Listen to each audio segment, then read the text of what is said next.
السلام عليكم، اهلا بيكم في حلقه جديده من حلقاتنا. وتعالوا النهارده نتكلم على الرامات الدي دي ار 5. والنهارده ان شاء الله معانا كيت من كينجستون 2 في 16، يعني الكيت 32 جيجا، 6000 ميجا هرتز. السي ال بتاعها طبعا مختلف، في من ال 6040 وفي من ال 3000 سي ال 36. النهارده الكيت اللي معانا 36 40 40.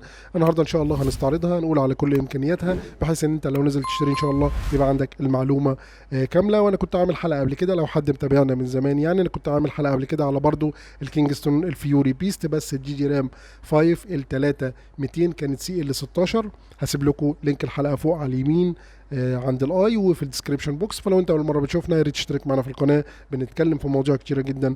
ويلا بينا نبدا الحلقه بتاعتنا دلوقتي. طبعا انا من زمان مهما كنت اشتري رامات كنت دايما اشتري من كينجستون، وطبعا كينجستون من الشركات المعروفه الغنيه عن التعريف. فكنت برضو جايب وعامل حلقه قبل كده زي ما قلت لكم في اول حلقه عن الجي رام الكيت اللي كنت جايبه جي دي رام 4، كان 3200 سي ال 16، وكنت عامل برضو جايبها ار جي بي. فلو انت عايز تشوف برضو هتلاقيها فوق على اليمين او في الديسكربشن بوكس. دي الحلقه اللي فاتت. النهارده بقى نتكلم على الجي دي رام 5. وطبعا جي دي رام 5 عامله جدل كبير جدا، وفي ناس ما بتغيرش تجميعتها كامله بسبب الجي دي رام 5. فتعالوا النهارده كده نشوف الموضوع ونشوف اذا كانت هي فعلا تستاهل ولا لا. وانت نازل تشتري رامات هتلاقي في الار جي بي وهتلاقي العادي. طبعا الار جي بي بيبقى اغلى شويه. لو عايز توفر مثلا في حدود 500 او 800 جنيه ممكن تشتري العاديه اللي هي من غير الار جي بي او الالوان والحاجات دي. لو انت مالكش في الموضوع يعني، العاديه برضو نفس الحكايه، نفس السرعه، نفس كل حاجه، نفس السي ال. هي بس الفكره بيختلف في الالوان والاضواء اللي عليها، هي دي بس الفكره.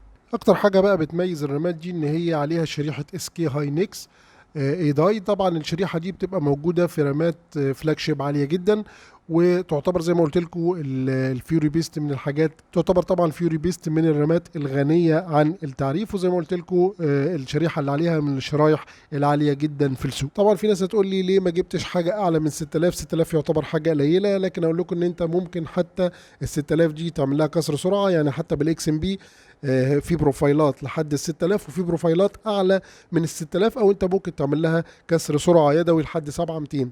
لكن ال 6000 تعتبر الحاجه المتوسطه والسرعه المستقره مع البروسيسورات الجديده. لو عليت اكتر من كده ممكن اي نعم اوصل لسرعات اعلى، لكن بال 6000 بتبقى الدنيا مستقره معاك والفريمات تمام والدنيا ما شاء الله مظبوطه. وللناس اللي بتحب الار جي بي، الار جي بي بتاعها ما شاء الله قوي جدا، يعني ممكن هتوطيه في معظم الاوقات. انا شخصيا معظم الاوقات بوطي الار جي بي بتاعها لانه بيبقى بصراحه قوي جدا. فمن حته الار جي بي ما تقلقوش، ما شاء الله قوي جدا. هحاول برضو اعرضه لكم عشان يبقى عندكم فكره كامله عن الشكل ده. بالاضافه ان هي ليها برنامج خارجي بعيد عن برنامج المظر. لو انت مش عايز تستخدم برنامج المظر، ليها برنامج خارجي زي ما احنا شايفين كده. البرنامج ده تقدر تعمل فيه اشكال وحاجات غير اللي في المظر خالص، وتقدر توصل طبعا للشكل اللي انت تحبه. وتقدر طبعا تشغل الرامة سواء على انتل سواء على اي ام دي، الدنيا تمام. اللي انت عندك نوعين من كسر السرعه، اللي هو الاكس ام بي اللي شغال على انتل، والاكسبو اللي شغال على الاي ام جي. فالدنيا تمام معاك وامورك طيبه وزي الفل. وتعتبر الفيوري بيست من الرامات المتوسطه، لا هي عاليه قوي ولا هي قليله قوي. وسعرها طبعا يعتبر قيمه مقابل سعر بصراحه.